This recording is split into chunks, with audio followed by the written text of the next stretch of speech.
بسم اللہ الرحمن الرحیم، السلام علیکم۔ میرا نام وقار احمد ہے اور آج ہم بات کریں گے کہ جن حضرات کی ٹیکس ریٹرن فائل نہیں اور اسٹک ہو گئی ہے 350 سیکشن جو ایف بی آر نے انٹروڈیوس کیا تھا، جس کے تحت اگر جب تک آپ کا سپلائر جو ہے وہ ریٹرن فائل نہیں کر لیتا تب تک آپ کی ریٹرن فائل نہیں ہوگی۔ اس کے تحت بہت سے لوگوں کو یہ مسئلہ پیش آ رہا ہے کہ کہیں سپلائر جو ہے وہ مقررہ مدت تک اپنی جو لاسٹ ڈیٹ ہوتی ہے ریٹرن کی، تب تک وہ اپنی ریٹرن فائل نہیں کر پاتے، اور اینڈ ریزلٹ کیا ہوتا ہے کہ 30 تاریخ کو جو ہے نیگزر اے سے ان کی انوائس اڑ جاتی ہے۔ اب نیگزر اے بھی سیل ہو جاتا ہے، نیگزر سی بھی سیل ہو جاتا ہے، اور جو نئی انوائس ہے اگر وہ 30 تاریخ کے بعد ریٹرن جمع کرواتا ہے تو آپ نیگزر اے میں جا کے انوائس کو دوبارہ کلیم نہیں کر سکتے۔ یہ سب سے بڑا ایشو ہے کہ اگر 30 تاریخ کو اگر سیلر نے ریٹرن فائل نہیں کی اور انوائس اڑ گئی ہے تو پھر آپ کو جو ریمیننگ ٹیکس کیلکولیٹ کر کے دوبارہ ٹیکس جو مزید بنے گا وہ آپ نے پے کرنا ہے۔ اب اس کے تحت کیا ہوتا ہے کہ کئی حضرات جو ہے وہ نیگزر ایف جو سیل ٹیکس کا ہے نیگزر اس کو فل کر دیتے ہیں، اور 30 تاریخ کو کیا ہوتا ہے کہ ایک سپلائر کی انوائس فار ایگزامپل اڑ جاتی ہے اور دوبارہ ان کو ٹیکس پے کرنا پڑتا ہے، وہ دوبارہ ٹیکس پے کرتے ہیں، لیکن ادھر سے نیگزر ایف بھی پیک ہو چکا ہوتا ہے۔ یاد رکھیں 30 سے پہلے جو ہے نیگزر اے، نیگزر سی اور نیگزر ایف جو ہے یہ پیک ہو چکے ہوتے ہیں، ان میں آپ چینجز نہیں کر سکتے۔ اور کئی حضرات کے ساتھ یہ مسئلہ پیش آیا ہے کہ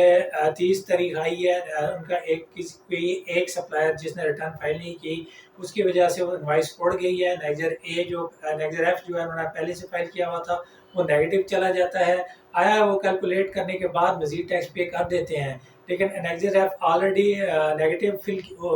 مطلب انوائس اڑ جانے کی وجہ سے نیگیٹو ہو جاتا ہے، تو دوبارہ وہ ایڈیٹیبل نہیں ہوتا، وہ جو ہے وہ اسٹک ہو گیا ہوتا ہے۔ تو اس میں یہ ہے کہ نیگیٹو ویلیو کے ساتھ ریٹرن فائل نہیں ہوتی، وہ ریٹرن جو ہے وہ پینڈنگ پڑی رہتی ہے۔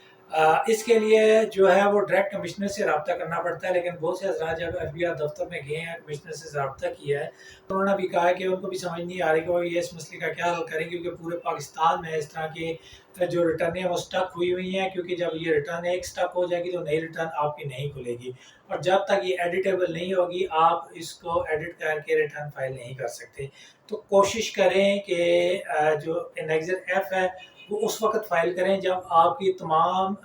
جو ہے نیگزر اے کلیئر ہو، آپ کی پیمنٹ کلیئر ہو اور کوئی پینڈنگ نہ ہو، تمام نیگزر اے میں جو انوائسز ہیں وہ سبمیٹڈ ہوں، یعنی کہ تمام پارٹیز کی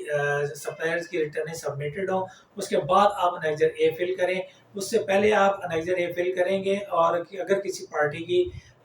ریٹرن انسبمیٹڈ ہوئی اور 30 تاریخ کو وہ اڑ گئی تو پھر نیگزر ایف آٹومیٹک نیگیٹو چلا جائے گا، وہ فکس ہو جائے گا، یعنی کہ نیگزر ایف نان ایڈیٹیبل ہو جائے گا اور اس میں آپ ایڈٹ نہیں کر سکتے، اور اس وجہ سے پھر جو ریٹرن ہے وہ نیگیٹو ویلیو کے ساتھ جو ہے وہ سبمٹ نہیں ہوگی۔ تو اس چیز کا خاص خیال رکھنا ہے۔ انوائسز وہ اٹھائیں جن کو شیور شارٹ ہے کہ آپ ان کی ریٹرن جو ہے وہ ڈیو ڈیٹ سے پہلے یہ سپلائر جو ہے ریٹرن فائل کرے گا۔ جو سپلائر جس کے بارے میں آپ ڈاؤٹ فل ہیں کہ یہ سپلائر جو ہے وہ ڈیو ڈیٹ تک ریٹرن فائل نہیں کرے گا، اس کو آپ مت اٹھائیں، اس کو نیکسٹ مہینے کے لیے پینڈنگ چھوڑ دیں، ٹھیک ہے۔ اور جو نیگزر ایف جو ہے وہ آپ لاسٹ میں فل کریں جب تمام کمپلیٹ ہو جائے، نیگزر اے پورا کمپلیٹ ہو جائے، نیگزر سی ہو جائے، پیمنٹ اٹیچ ہو جائے پوری، پھر لاسٹ میں نیگزر ایف فل کریں اور ریٹرن سبمٹ کریں۔ اس طرح انشاءاللہ آپ کو کوئی پرابلم نہیں ہوگا۔